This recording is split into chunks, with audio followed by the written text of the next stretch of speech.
Let's start with the text form field that has no validation. To add validation, you have the validator property in your text form field, and here we check if the text field doesn't have 7 characters, then we want to show this error message, otherwise the form is valid and we return null. To make the validation work, you need to wrap around your text form field or around the list view above some widget, which is the form widget, and you set the auto validate mode. With this, if we don't have 7 characters inside, then it shows the error message, and if we reach 7 characters, then this error message goes away.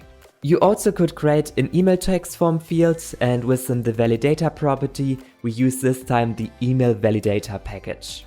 With this, it will validate the email text field, and as soon as we put a right email inside, then we have no error message. Next, we want to perform the validation if we click on the submit button. Therefore, we create within the form a key, and this key we create as a global key inside the state.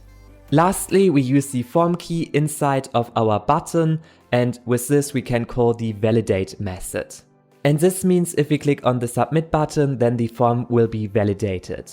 In case the form is valid, then we want to navigate to a new page, and this is the home page where we put the email and password inside that we extract from our text fields. And lastly, inside of this new page, you can then display the email and also the password.